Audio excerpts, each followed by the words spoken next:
Good afternoon. We're here in Orange County, Virginia, to conduct an oral interview with Mr. Clarence Snead at his home. Mr. Snead, just for background purposes, can you tell us when and where you were born? Yes, I was born right here in Orange County. Were you delivered by a doctor? No, back then there wasn't no doctors for black folks, man. I think one of my aunts came in and helped my mom back Mhm. was midwife, whatever they want to call. And your birth date? My birthday is June 1, 1945. Right near the end of the war, as they say. Yes, Okay. that was a good time to be born. Well, Mr. Snead, one of the things I want to do with this interview process is that we want to deal with what we call the elephant in the room question up front. Is that you, sir, are a military veteran.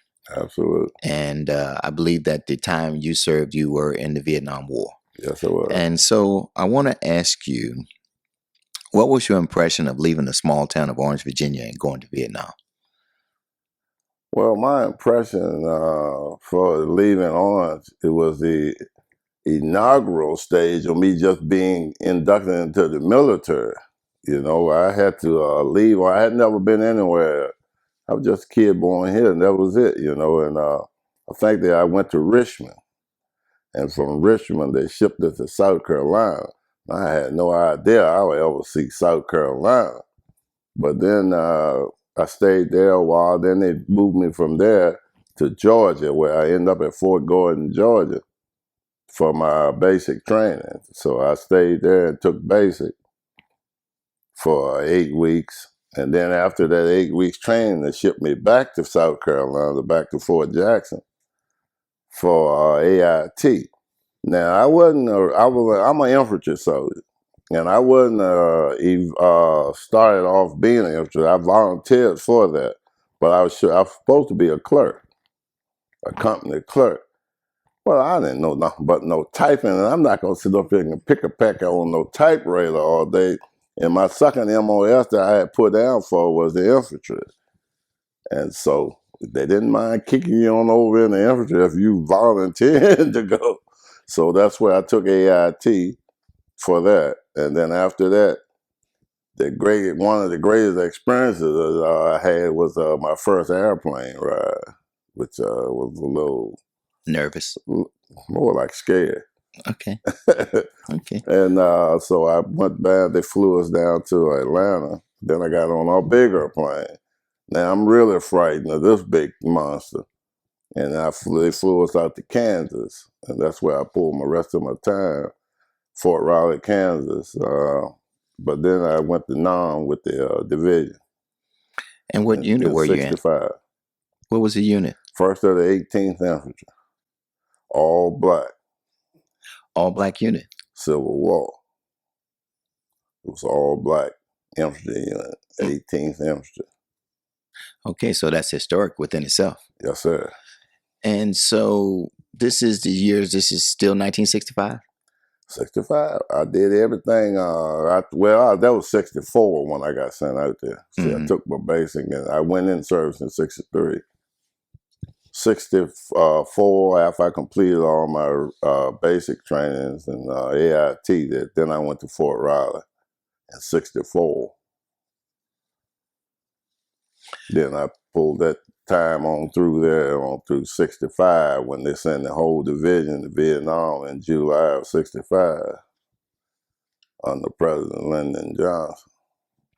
And so again, here you are from a small town in Orange. You're a young man. Tumultuous time in the 60s, and you find yourself coming from Orange and going to Vietnam. Again, the question remains, what was your impression landing in Vietnam? Well, at first, with all the training, we trained every day. So with all the training and all the pre-training we had to really look out for yourself because you never knew what was going on. You had booby traps, you had everything you had to look out for. And then until the first rounds are fired, that's the only time you really realize that, hey, I'm in the military and I'm in the army and I'm in a war when the first round's fired. But until then, it's just like bivouacking, you know, you just out there. But And it changed real soon. you were on a base or out in the No field, bases. out in the You make bush. your own base in combat. You don't have a base. Hmm. You make your own base.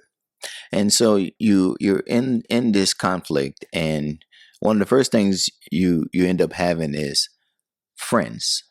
Oh yeah, And so I assume these friends were all from various places, different different states and all. races, things Oh like yeah. that. How was that experience being? It's I thought it was great to know people and know different walks of life. Yeah, they have totally different from yours. Some of them similar to yours. But what really is bad about that is you get to know them real well, then all of a sudden they gone because that's combat. But I met a lot of good people from different states and all in the country. I really liked that. Mhm. I guess that was the college experience right before me. Your college experience, and but the camaraderie is real. Yeah, it's great. It was Okay. great. Okay, so you made it through the war, and when the war was over, did you come straight back home? Oh yeah, yeah. I got processed out my last couple of days from Oakland Army Terminal out in California, and they shipped me. I just got back from Vietnam. I pulled my last service days in combat, right out of combat. 2 days, 2 or 3 days here at this Army Center to get your uniform ready to process you out home. Okay.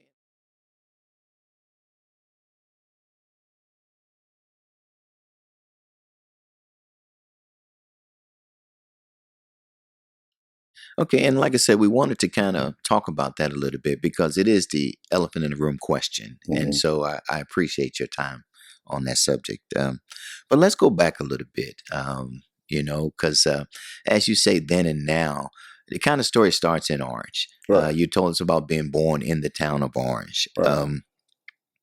Tell me about your parents. Oh yeah, Ruth and Edward Snead. Yeah, they were my parents. My mom, oh man, she was a dear. My dad, I tried to strut up to him, but he was kind of a loner to himself. So I mean, hey, go ahead. But I had plenty of love. That's why I come to that strong woman thing, that black woman. Uh, my aunt, they raised me. She took me and raised me, took me on out of town. And my grandmother, they looked out for all the kids in the area. I didn't see no men around. Hmm. When you saw them, they all out drinking somewhere party. So then that theme of a strong black woman But comes the to mind. woman, they Hmm. always looked out for everybody.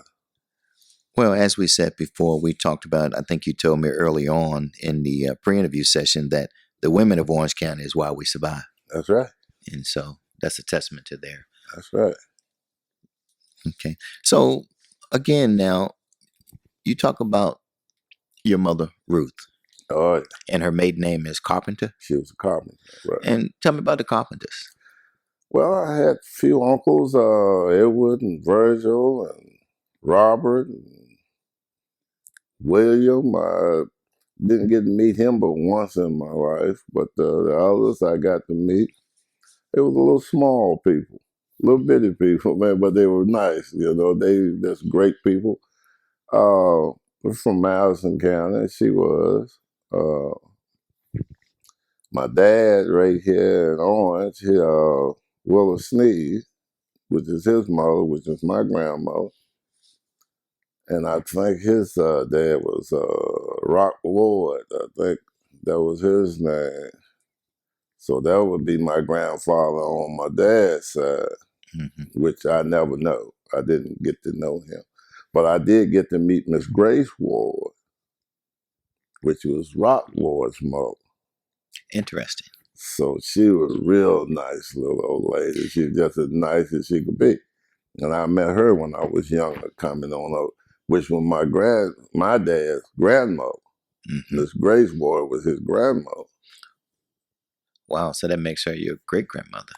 And Great grandmother. well, That's what she that's a was. good memory to have. Yeah, I'll never forget her. And you met them. And so did you spend time in Madison? Move. But visiting, Miss or Ward now? yes? Miss Ward live right there in Orange, right up Okay. on what's that right? 20. Going up through that. She lived right outside town there a little ways. But yeah, but the people, the wards came from Madison County, Hmm. somewhere up there. I don't know exactly. Okay. And so now you've mentioned Mill Street and Church Street there, and your humble beginnings. And what is the alley? Well, the alley is open and sitting behind a row of houses on the front, on the side, and boxed in on from the other side.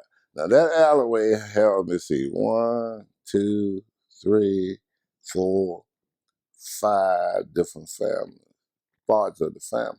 But the Robinsons, the Sneads, the Maddox.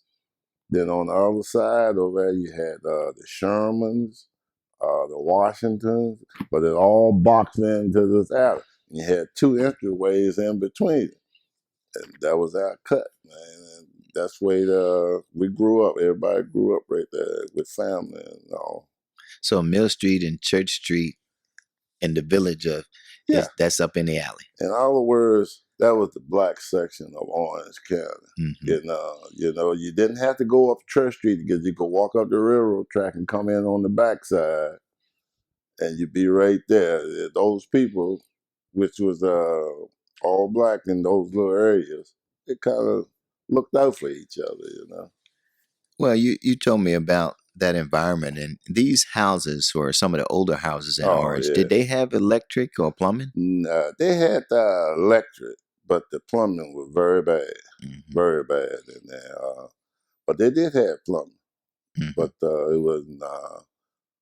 I would say those houses, man, were like you had toilet facilities, but you didn't have a shower or you didn't have a bathtub. It was just for that toilet facility. Hmm. It wasn't in the running water up there in those bathrooms and stuff, except for those hookups for that. It was pretty dismal. And no hot water, Nah. so you had to heat the Yeah, water, you and had to then. heat your own water, Hmm. take baths, and wash And clothes so, and how stuff. did you take a bath? You had to get one old footstool, get that hot water off that stove, and then pour some cold water over that sucker, and you get over in there and start bathing. That was every week. What call it, the foot tub? Yeah, old foot tubs. Hmm. I remember them right till the day, man. Okay.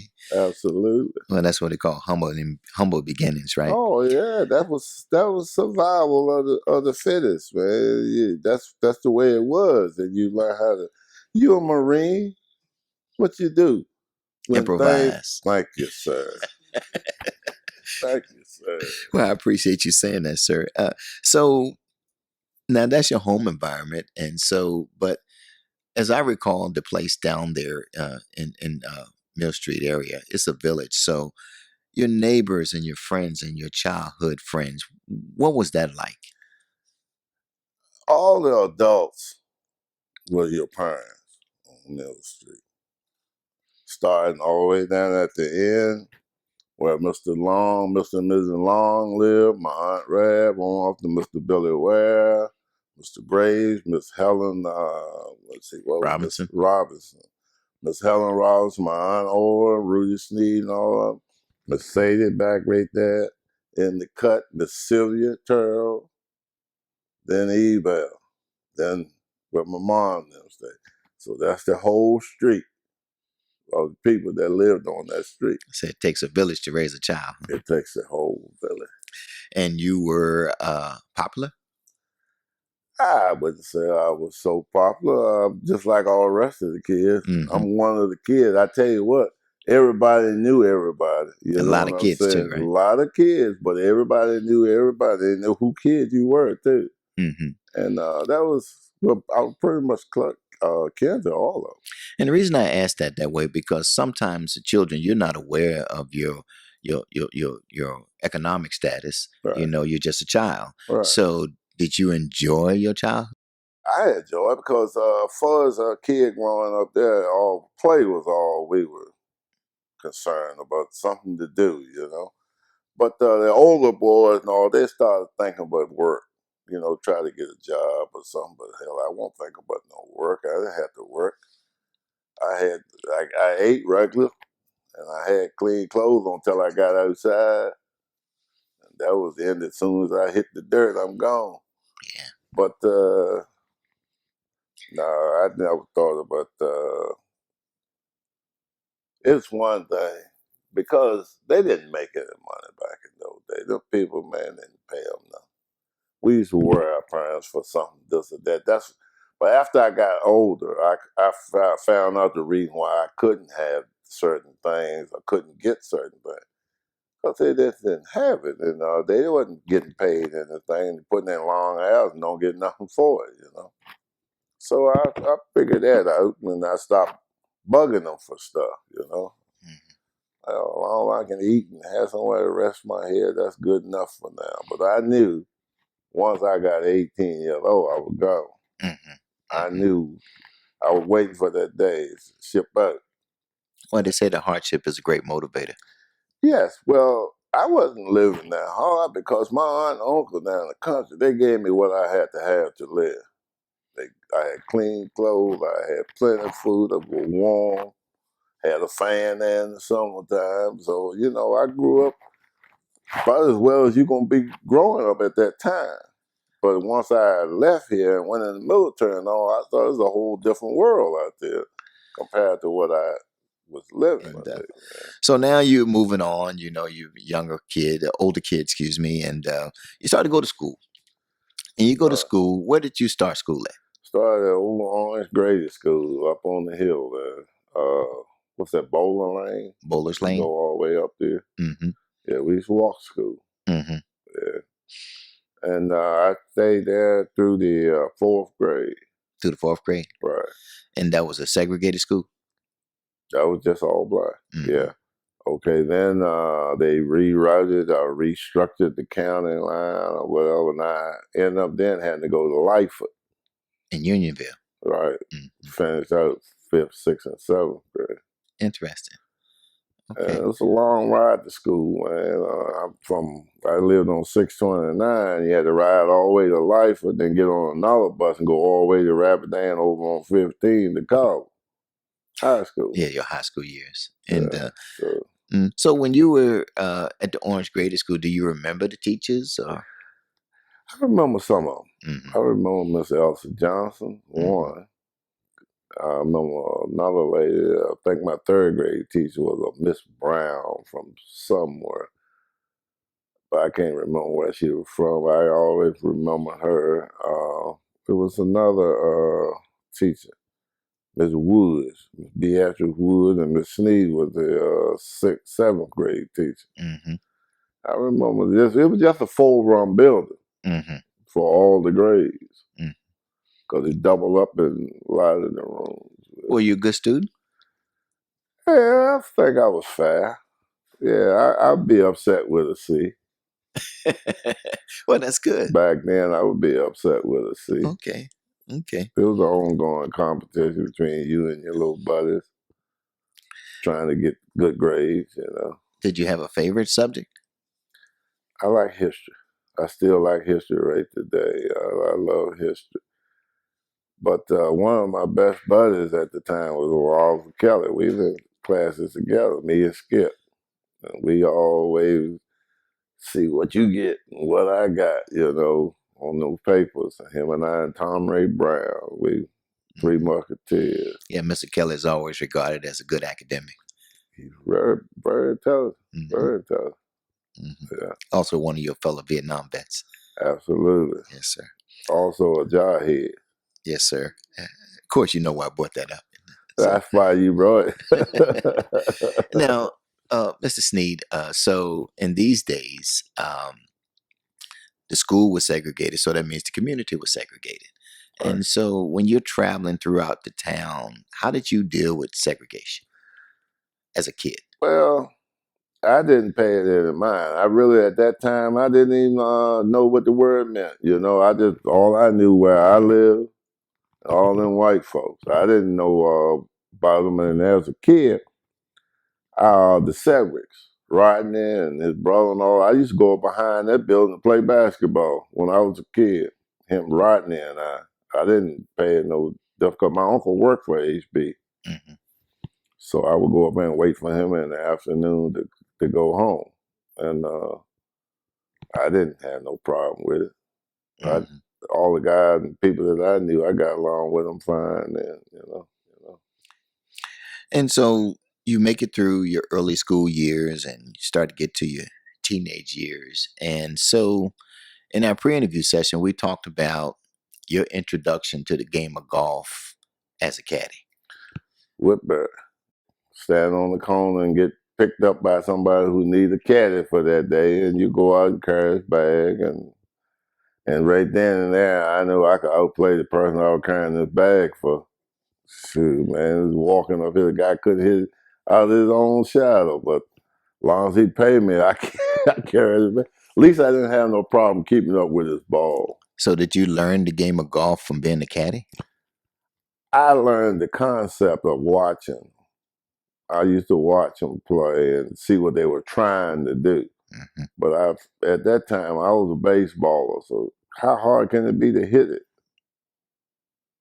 But it's a different when somebody throwing it at you and sitting still waiting on you. But it's not hard. Hmm. But the caddy job, what did it pay? Back then, you make yourself $1.50, $2 or $3. You'd have made some big money for the day. And this is all day long? It, well, about Eight, eight, eight, 18 holes. 18 holes, a couple 18 hours. holes. Couple about 3 or 4 hours. Oh, because it took them a while to Yeah, get it through took a 18 holes. little while, about 4 hours. Wow. So that was all day. Did you eat or did you drink water during this No, time? no water, no Uh, food till you got back. so you're hungry when you finish, huh? Hungry and thirsty. Mm. And of course, they took you to and from the golf course, huh? They would come pick you up and bring you back to the corner. Hmm. So did Yeah. you have a cause to go to Woodbury otherwise? What you mean? Like this is a private boys' school. Did you go? Did you visit the campus otherwise, or you Oh only no, went to the no, golf no! You course? couldn't go on. You couldn't go there unless somebody picked you up and brought you there for the Hmm. golf course. From the That was club, it. the golf Oh, club. the older people worked there, but Hmm. And that's why no, I asked because I as know. kids, no, you're not gonna be walking around out there. Okay, okay, okay. But this was I guess your introduction to golf, then, right? Yeah, that's where I first seen it. Yeah, Hmm. Hmm. yeah. Had you ever played golf as a teenager? No, I didn't start playing golf until I was 28. And so you, a teenager, you can move about town freely as you want. Uh, Um, and so, what was your social life like when you were a teenager? well, we had a little club called the Paragons Club back in the day. We all had our little London fall jackets, and that was the whole neighborhood. Everybody, Church Street, Mill Street, everybody belonged to the Paragon Club. We used to go down my dad's little juke joint down in there underneath in the basement there and play music and have little dances and whatnot. That's all we could do What's the back name? then. What's the name of the club? It used to be called the Paragon I Club. mean, excuse me, the juke joint as you Oh, described. that was a little hole in the wall down there my dad had underneath where he lived at in the basement. Hmm. So we had a little piccolo or whatever you want to call it. There, you put a A nickel or jukebox. something in there. Yeah, a little Hmm. jukebox. And Popular. yeah, play all top records and all. So you Hmm. get down there and dance on weekends and stuff. So Had big crowds down there. all all the kids in the area Did come the there. adults frequent this place too? It was mostly for the adults. Really, to Oh, tell you the truth, we didn't go there every weekend. It was mm, mostly for the grown ups. okay, Yeah, okay. But every now and then you could slip in. they'll let us have it just for the party and dance a little bit This was a big place? outside this room. Okay, but the whole town will be there. Everybody be in there. Those that could get in there. The ones that could get it. When you walk out, no one walk in. But yeah, about the whole thing about outside this room. And it's interesting because now that Might not be quite this big. you can move about the town and you start to recognize the different establishments and Oh things yeah. like this. So um, this was a business establishment, but what other African American businesses did they have around that part I of think they town? had let's see, only thing I can think of was the pool room barbershops. And I think J.E. had taxi business going on. Mm-hmm. So that was about it.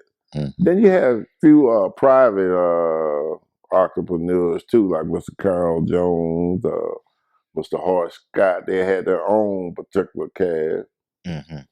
and they run independent. But J.E. had 3 or 4 cars, but they just had their one bill. Mm-hmm. And so what about informal businesses? You know, people, entrepreneurs on their own. Do you recall any of those people? Only thing I can think of is my aunt and all of them used to have a little place there you could go eat dinner and stuff on the weekend. The people that come to town, they had a place where they could come and buy a dinner for a couple of dollars and have a full dinner while they were in town all day because you couldn't go to any other places. And segregated still. Right. Mm-hmm. So they would go down there and eat the dinner and drink and whatever else they wanted to Mm-hmm. do. That was their little hangouts back then. That's how they got through. They had nowhere else to go. Or they go to cafe and get something to eat or whatever. Mr. Link had a cafe up there. Mm-hmm. Well, Mr. Herbert Leonard owned that cafe too. Mm-hmm. So he was the man Okay, back businessmen. there. Yeah, he was the businessman back Mm-hmm. then. And so you mentioned earlier about sports, and that you said that even though you got introduced to golf as a caddy, right? All right. But that technically you played a more traditional sport like baseball. Baseball So baseball was king in your day. started off with the Orange Youngsters. Okay, explain that. Yeah, see, we had a team, back when the Orange Tigers, the older team, which our dads and all was playing, they got a bunch of, because we played ball all the time. They had a team called the Orange Youngsters, Mm-hmm. which was all the teenage boys and the youngsters around. That's why they named it the Orange Youngsters. And they had that for a while, and I played there. And then after I got 13 years old, I joined the big team, the Orange Nats. And you're a kid and you're playing with the grown I was folks. a pitcher. Really? Yeah, Were you a good pitcher? I survived. If I was good, I would have been on television. That's the way I look at things. But we played, we enjoyed ourselves with good entertainment every Saturday night in Porterfield. Uh, So on who did Sundays, we go away. so now let me go back a little bit. So the youngsters, who did the youngsters play against? So they would get the teams that had young boys in other areas that we played, that the grown ups They played also had against. young They teams. had some young boys that would have teams, and we play against a couple games a year or something Hmm. like that, which was exciting. Now you get promoted to the Nats. Were the Nats a good baseball team? Next was an excellent baseball team. You want to talk about that a little bit? Couldn't nobody beat us. We Mm. could go anywhere and beat. I think one year we played like 30 games. We were 27-3. Mm. So that's pretty good for satellite baseball back in the time. Mm-hmm. And I got a book back there called Sunday Coming. That'll show you all the stuff you need to know about the Orange Nats and all the rest of the teams. But we traveled, man, to Avon, Waynesboro. We went to North Garden. We went everywhere, man. Harrisonburg. Mm-hmm. We used to get teams come in from D.C., Richmond. We sent them on back. They couldn't win. All black teams, yeah. But guys like Zeke and all them boys, man, they were jacking them out the So ballpark. tell us about these players. You mentioned Had some Zeke Walker. excellent ball players. You had Isaiah Walker was a great ball player. Can play any position. Great hitter. Walter Ware. You had his brother Howard. All the Robinson boys, which was about 4 of them on the team. One guy that I need to mention that was an excellent athlete was called Robert Turrell. Excellent athlete. Did he have a nickname? Red Turrell. The guy was an excellent athlete. Football player extraordinaire. That was his real game. He heck of a halfback. But he was an excellent baseball player also. Mm-hmm. And they had some great good athletes in Orange. Every Mill Street, Church Street was the Orange baseball team. A local team. That was the Orange Nest, Mill Street and Church Street. So, if all things were equal, you think that some of these players had the potential to go on to play in the big Absolutely. leagues? Absolutely. Several of them could have played in the pros if, could have got scouted or whatever back in them time, but it wasn't like that. But you take Zeke, maybe Chin was good enough to play. Red Turtle definitely was good enough to play. Metric Merle, great pitcher. Vernon Walker, excellent pitcher. Randolph Howe, great left-hand pitcher. Oh, God was good. And who was the leader of this team? The balls was Mr. James Washington, but the leader of the team was Isaiah. Okay, as the player. Yeah, he was like the player, captain, manager, or whatever you want to call it. Zeke kept everything going for the team, but J.E. was the boss. And he kept us in balls and bats and stuff, whatever we needed. So, And so he looked out for us. He donated this equipment. He purchased this equipment. Yeah, he looked out for us.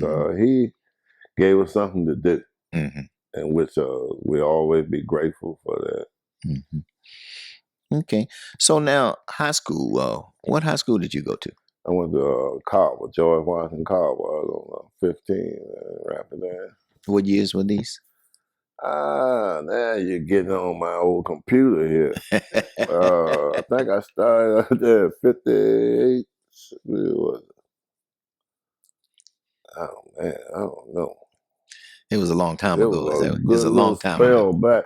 But I mean, I know it was probably late 50s when I started out there. Yeah, 59, 58, something like that. Now, if I understand it correctly, George Washington Carver Regional High School was a 4-county school. 4 counties. So what was that experience like, being around students from 4 different counties? Got to see the pretty girls from every county, man. And it was some sweetie pies. But yeah, it was nice. Really, I think it was one of the best things in the world because of the fact you got to meet people from all the other counties you would have never met.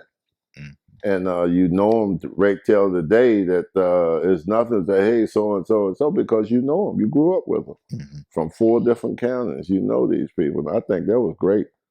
Miles and Orange, Culpeper, and Little Washington. You know them all. And if I recall correctly, they had successful sports programs because of that, because all the talent pool was so large. Yeah, you had some boys from all over the place could play, especially in that football. Man, them boys.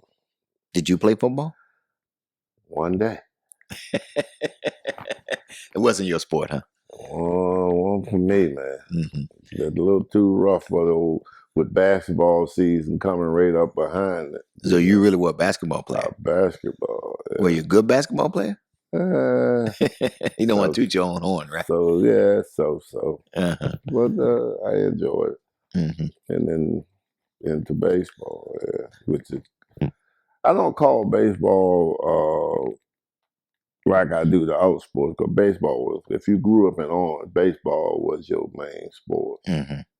Natural. You grew up playing that as a little toddler. But to play basketball is something different. Because it wasn't traditional. I was one of the first to do that. See? Yeah. So back to the baseball now. You played baseball at Carver as well? Yeah, I pitched there. And the school was successful in baseball? Yeah, we had pretty good baseball team. Well, who were your competitors? Parker Gray and Alexander, Luther P. Jackson in Fairfax, W.C. Taylor in Warrenton, Huffman Boston and Arlington.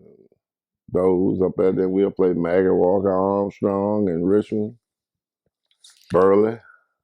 Now, that's interesting. I hear from the alumni about the competition between Burley High School, which comes out of Charlottesville, I believe, and George Washington Carver. That's in everything. That was in everything. In all the sports. Even band. Okay. Yeah, because all the Christmas parades and one or the other of those schools was going to win the best band competition that year. Either Carver or Burley, because They had the type of bands that like A&E, Florida A&M, and Mm-hmm. all of them you see on television chopping and doing, but they were like that back then because they had a great band director. Mm-hmm. He left Carver and went to Burley. Then Burley started winning all the competition. That's how good he was. I think his name was Sampson or something, but he was good. Dr. Sampson. Yeah, Yes. he had them chopping, man. And, but he was good at what he did. Mm-hmm. So Now, in those days, you weren't such a musician back in those days, right? nah, I didn't care no, but no More of an music, athlete. no, but baseball. And you Like mentioned that. something a few minutes ago about pretty girls. Oh man, Now, they had some big. so did you ever, were you a popular student at Carver? I was an athlete at Carver, so Which, that and that's usually automatically makes you go hand in popular. hand, right? Everybody knows you play a couple sports. Yeah. Everybody knows you in the Okay. school. You know, you're a leather guy. Yeah, so Okay. So you enjoyed your time at Carver. I enjoyed it. Yeah, Hmm. great people. Yeah. Well, that's good. That's good. And so now you're a teenager. You're growing older now. You're starting to come up on. Soon you'll be a man, and so you got to find a way to finish school and make your way to the Yeah. next phase of life. How did those couple of years go for you, transitioning from high school to adulthood? Well, my adulthood started when I got 18 for the simple reason I left here and went in the military. Mm-hmm. That's when I went right in, right there. Mm-hmm. Day one, you step off the bus, you're no longer the person you used to be. You somebody else immediately, Mm-hmm. especially with somebody barking down your damn throat from the time you get off the damn train. That's your basic training, drill sergeant. I hadn't even got in the basic train. I'm just getting off the train in South Carolina, man. This great big sucker run up on the train, started woofing and stuff. What is this? After a while, he kept doing it and getting louder and louder. I think he must be serious. So we got on off. We got on. Now I assume that in them days they could use profanity when they talk to you. That's all you heard. That's what got your attention. And there's But something else you mentioned, mentioning Mr. Toussaint, is that integration. oh yeah, And so society was changing. it was changed, Hmm. and that's where you first get your dose of integration instead of being segregated for everything you do. Hey, we all in this thing together. That's where you first get it when you went in the military, because then they had to integrate all the branches of service. And it was a great experience to be right here with that white guy has no more pop than you have. You know, he gonna get on him just as much as he get on you. So you know that was a big change, big change. Hmm. And so you go in there and you break in the color line and you go through the Vietnam era and you survive the conflict and you return home. And then somewhere along the way, you have to transition from the military back to civilian life. How did your work life go after that? Were you able to find employment? Yes, I had a job ever since I been back. I Mm-hmm. never been without a job until I retired. Mm-hmm. Uh, about 15, 16 years ago, I retired. Mm-hmm. But I had a job from time that I got back here. I stayed off like about 2 weeks. I said I want to wind down a little bit, and then, and then I got a job down at old Kentucky Flooring Company, I think it was called then. And from that time on, I had a job ever since. I mean, I worked somewhere nonstop. I've never been without a job. Tell me about these jobs. What kind of work did you do? Well, I don't know what you would call it at Kentucky besides pulling lumber and handling lumber and stuff. I don't know what else you could call it. A lot of labor, huh? Yeah, just labor. And then I went on a place called Clarence Snead for a while. I just Mm-hmm. got bored, so I had to get out of there. Then I went to Virginia Metal Products where things was picking up a little bit. But then I found out, man, there's no future in this. Mm-hmm. So I ended up at the Federal Reserve Bank over in Culpeper as part of the maintenance group. And then I ended up on the security force there. And then I ended up at the post office. That's where I've been until I retired at the post office. So how did you How did you get a job from the Federal Reserve to the post office? Well, How did that go about? well, first thing, you got to figure out what you want to do. You got to have a plan. So the first thing you do is qualify yourself for another job, which I took. I went and took the government test on postal service in Charlottesville. Passed that. Then you have to put out your resume to different places where you would like to work. So I put Culpeper down as one of them while I was working at the Federal Reserve, and I got lucky and I got called through the help of a vice president of the bank. Hmm. He knew the postmaster and helped me to get a job there. Because I don't know, without some help, you wouldn't have got that job. I wouldn't have got that job. Benefactor. Yeah, I Hmm. wouldn't have got it. Okay. No question about And so you transferred to federal from the Federal Reserve to the post office, it. and so you retired from the postal service. Absolutely. About 30 or 31 years. Hmm. And then with the military service, which that's why I kept that Hmm. 33 years. 33 Yeah, years, and yeah. so okay. Well, I had in my notes here, July 1968, a lady by the name of Gloria Jean Jackson. Oh, yeah. Who is this young lady? That was my sweetie boo. Yeah, she's a sweetheart. She still is today. We very good friends. We didn't last but 12 years, but she's still a good person, very good person. I talk to her all the time, and Hmm. we still get along just fine. Matter of fact, a little better than we were when we were married, on my part, on my account, Well, how did you meet her? in high school, Oh, okay. at Carver, in high school. Yeah, So she's one of the students from the other county. she's from Carver County. That's Yeah. one of them cute girls you were talking about. That's one of them, boy. Them little bug eyes, man. That's one of them. Uh-huh. Yeah, that gets your attention right away. But so you meet her in high school, but it's after you go away and come back that you meet up again. Right, Hmm. right. And you But get married. yeah, So did you have children? got two sons, And what are their names? Adrian and Clarence. Clarence Jr.? Fortunately, yes. Yes. I don't know. I should have mixed it up a little bit, but yeah, he got the exact same name I have, so we have to always emphasize who we're talking to around there. So you have grandchildren? I have two grandkids, Chris and Kayla, Hmm. granddaughter. They grown, Hmm. but I got two little mullocks. They're my boys, they little dudes, 6 years old, and 5. Okay. They the little horse pistols. And they love their granddaddy, huh? Yeah, we gonna play some golf together. Well, it's funny you would mention golf because, again, we're talking about uh, elephant in the room questions. And we got through the first phase, which was Mm, the conflict and everything like that. right, But the hobbies and the joy of your life, I right. believe, sir, is golf. Well, I love golf, and if I was young enough, I'd still be playing baseball or well. So, because I Okay. love the game, baseball, and I love football. Hmm. But the little one, I go watch his little game. So he plays baseball and football. Hmm. But we go there, head to the driving range, and get a golf game together too. When I can scoop him up. So how did Now, you come to the game of golf?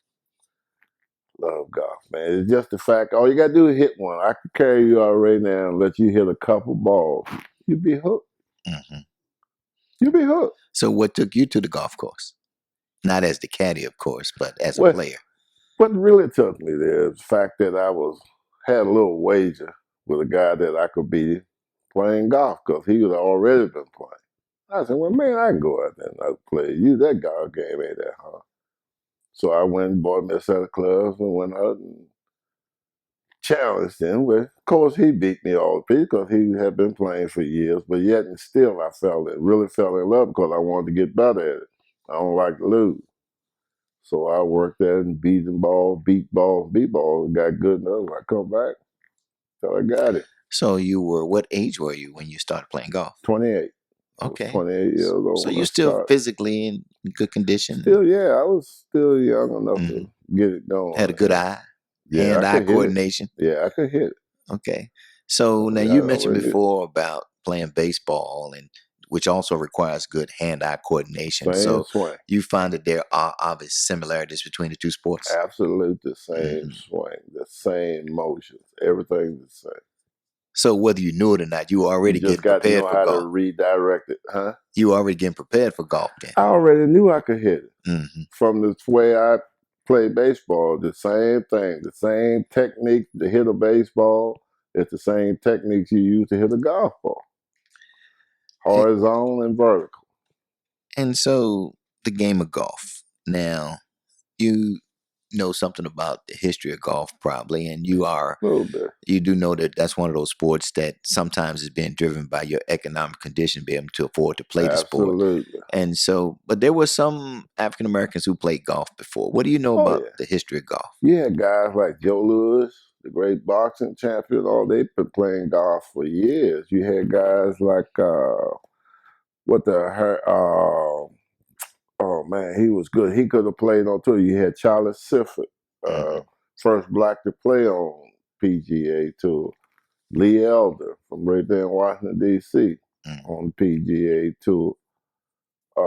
Calvin Peete come out of Florida. Jim Dent come out of Florida.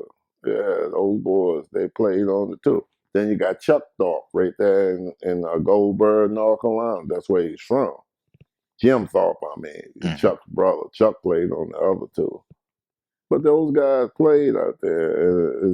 It couldn't have been easy for them. Yeah, that's a big Time social they was issue. playing, Yes. it couldn't been easy.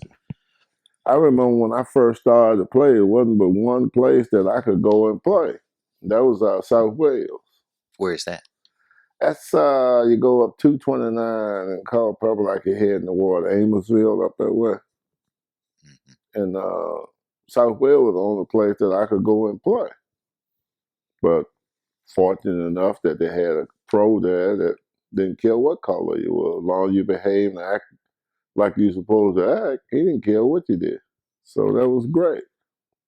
And had a fella out of Fairfax named John Lee, black guy could play. He was a great player there. Him and I were the only two black players that played there every week. Hmm. But nobody else, well, really wasn't that many blacks playing in this area. Then John Reed come along. And so your game improved and you got Oh, proficient at it. we started practicing at the game and getting better and better. And you can compete. I won the championship at Whitburn a couple times, and John won it a couple times. And, that's what the whole thing. We can compete. Hmm. Yeah, just give us a chance to play. Just give you a chance to play. Yeah. And so you feel good about your golf game today? For someone my age, I can hold my own. If you take all 74-year-olds, I'll beat most of them. Yeah, I'll beat most of Okay. them. Yeah, Okay. So you are the golfer, as they say. I love the game. Yes, absolutely. Okay. Do any of your children play golf? None of my kids play. They all have sets of clubs. I made it my business to make sure they got sets of clubs. Booty got a set of clubs sitting down there on the porch, been there. Probably rusted up now. Adrian got a set out here. I got 2 or 3 more sets, so there's no excuse of not having the equipment. Adrian trying to get into it a little bit, my youngest son. Grandson, he don't like it. But my little great grandson, he loves the game. Oh, So I done found my Snead that can wants to take up the game. So so I'm you're gonna gonna put teach all him. the rest of my time into him. That's good. And Yeah. so when he goes with you, he has a Oh, little set of clubs. oh yeah, I got his stuff out there. He got his little bag out there too. Hmm. So Yeah. when you practice golf at home, you have a place in the yard you can I practice, got or a little mat raised out there. I can practice chipping and doing here. But I go hmm down dry range. I don't live that far from the course. hmm About down the road, down at local grove.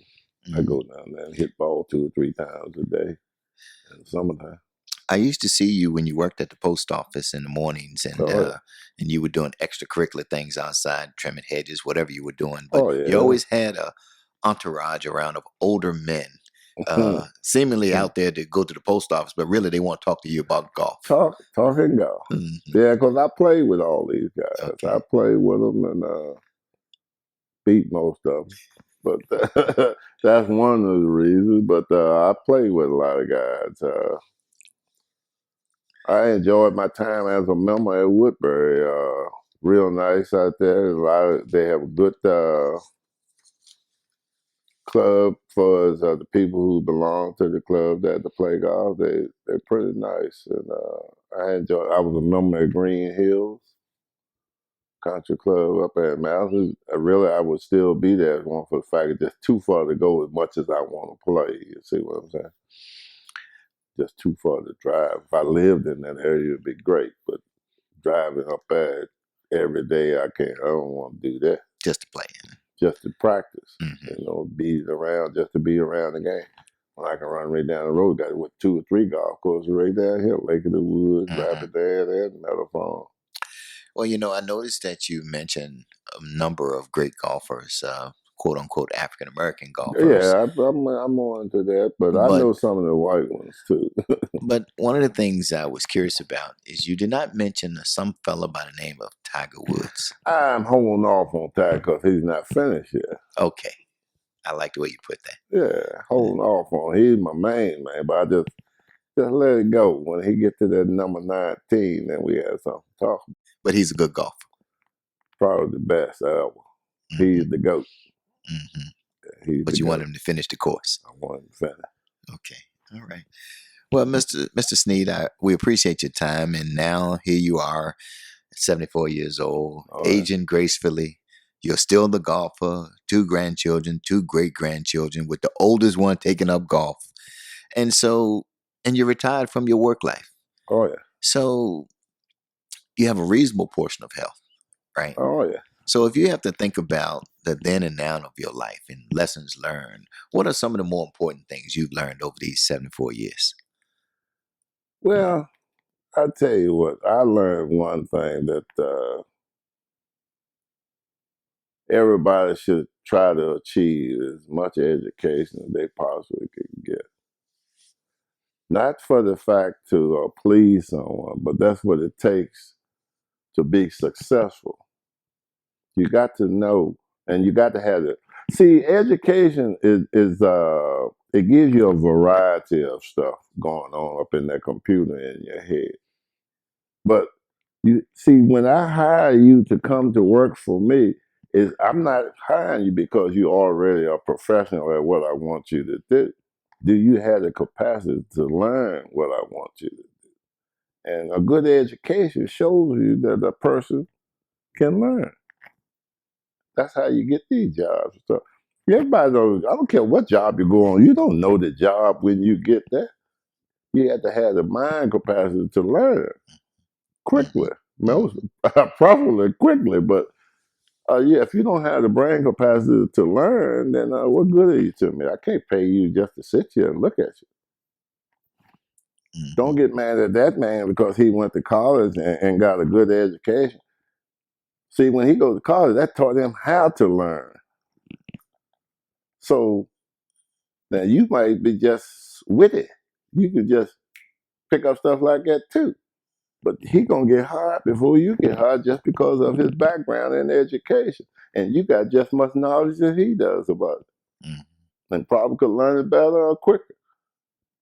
But knowing that this man got that diploma, he gonna pass over you. So you got to prepare yourself for life.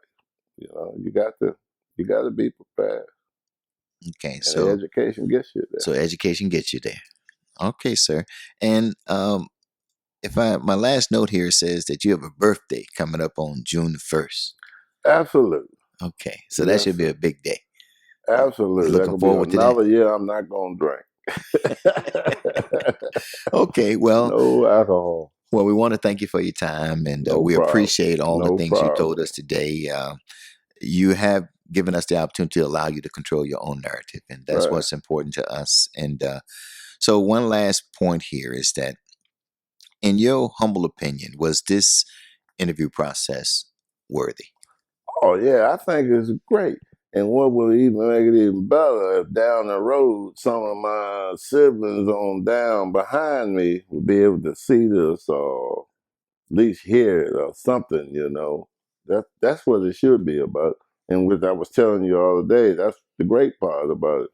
Maybe the kids down the road, maybe their kids, my little buddies have kids. Show them, hey, look, you know that guy right there? That's what it's all about. And we didn't pay you to say that, but we appreciate you saying that. Oh, yeah, no problem, no problem.